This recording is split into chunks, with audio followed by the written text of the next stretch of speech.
Masih dari Kecamatan Tejakula, pasangan calon wakil Bupati Buleleng dari fraksi PDIP, Gede Supriyatna menggunakan hak pilihnya di TPS 3 Desa Tejakula Kecamatan Tejakula Buleleng. Supriyatna hadir bersama istri dan kedua putranya. Tiba pukul 11 WITA di TPS, Gede Supriyatna datang bersama istri, Made Hermawati dan kedua putranya Gede Pandya Wicaksanagara dan Made Adika Laksamanagara. Dari sejumlah TPS yang ada di Desa Tejakula, Gede Supriyatna mendapat nomor DPT 6 dari total jumlah DPT sebanyak 456 DPT. Ditemui setelah melaksanakan hak pilihnya, Supriyatna mengaku optimis meraih kemenangan.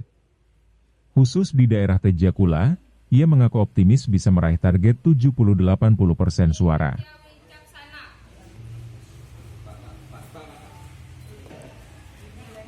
Kita harus jaga situasi hari ini supaya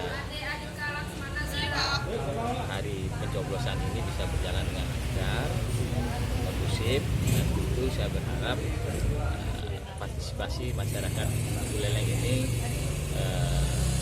tinggi yang datang ke TPS untuk memberikan pilihan pada semua calon. Di sisi lain, Supriyatna menghimbau kepada masyarakat untuk tetap menjalankan hak pilihnya dengan baik. Yasriuli, Bali TV melaporkan.